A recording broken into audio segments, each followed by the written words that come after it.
Om Namah Shivaya. Hi friends, how are you? In this video we are going to learn about lower motor neuron paralysis.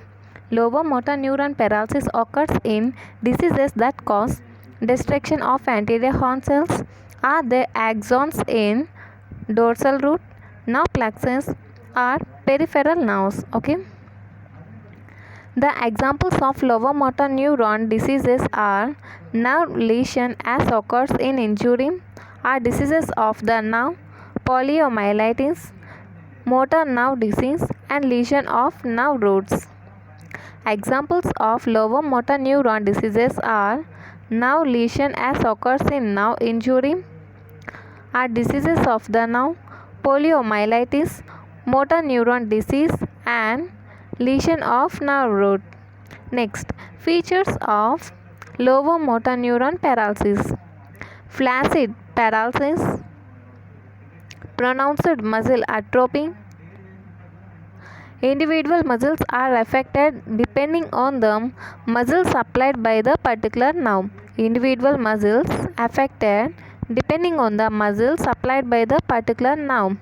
Tendon reflexes are diminished or absent.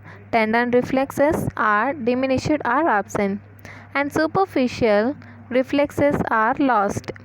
And flexor plantar response we call Babinski sign is not. Flexor plantar response Babinski sign is not elicited. Involuntary movement like fascicular switches are observed. Denervation potentials, fibrillation, fasciculation and sharp waves are seen in EMG. Nerve conduction is absent or decreased. Once again, see the features of paralysis of lower motor neuron paralysis. Flaccid paralysis, also called muscles are hypotonic, pronounced muscle atrophy. Individual muscles are affected depending on the muscle supplied by the particular nerve. Tendon reflexes are diminished or absent. Superficial reflexes are lost.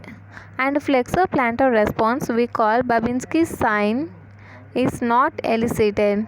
Involuntary movements like fascicular switches are observed. Involuntary movements like fascicular switches are observed. Denervation potentials like fibrillation, fasciculation and sharp waves are seen in EMG. Nerve conduction is decreased or absent. Next, coming to the physiological basis.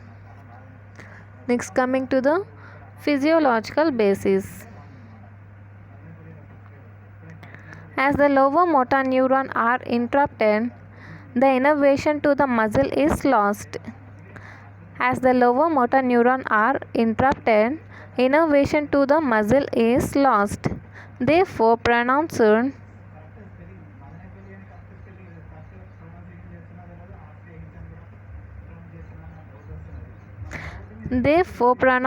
atrophy as occurs as secretion of nerve growth factors is abolished and the muscle function is lost.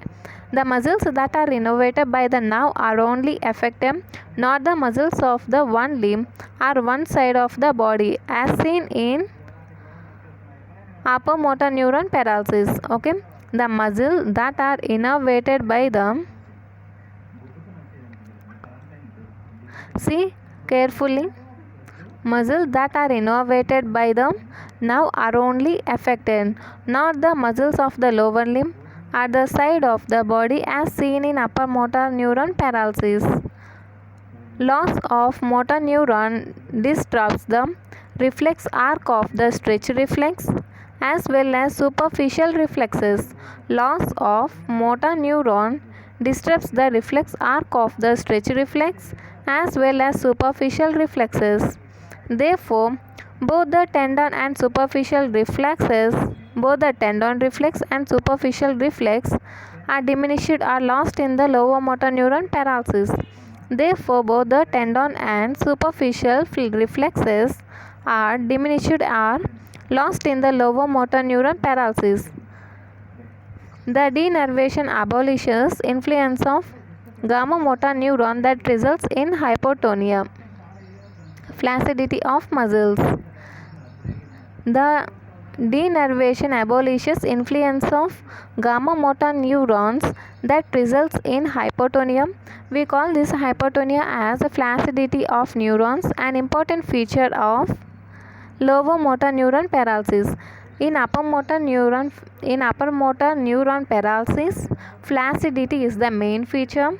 When it's come to the lower motor neuron paralysis, flaccidity of muscle is main or important feature. Okay. In upper motor neuron, it is spasticity. Here flaccidity. Usually, muscular paralysis is associated with sensory changes. Muscular paralysis is associated with sensory changes because the nerve that carries the motor impulses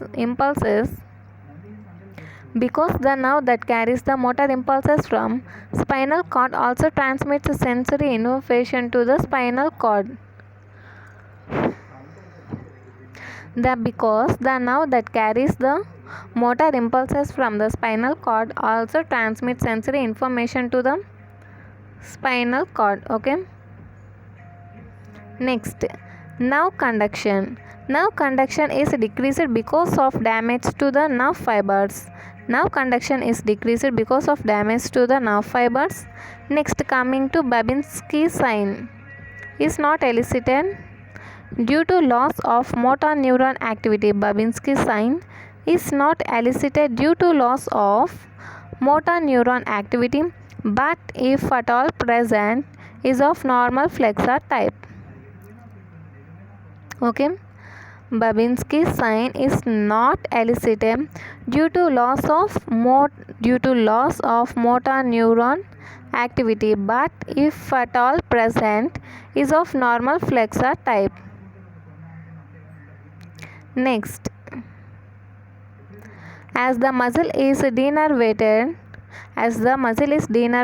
denervation potentials, that is fibrillation or fasciculation switches, are observed in EMG recordings. Next, coming to the pattern of paralysis. The paralysis or plegia means complete loss of voluntary movement. Paralysis or plegia means complete loss of voluntary movements, whereas paresis means that refers to the weakness of muscles. Incomplete paralysis. Paresis is incomplete paralysis. Paralysis or plegia means complete loss of voluntary movement. Note the difference. Next, depending on the distribution of parts of the body involved, paralysis is divided into following categories. See, first, monoplegia, hemiplegia, paraplegia,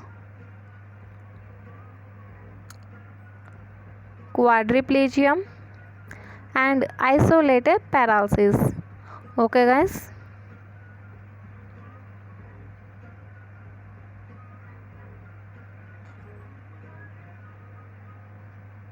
Okay, pattern of paralysis that we see in next video. Okay guys, if you like this video, like, share and subscribe. Thank you.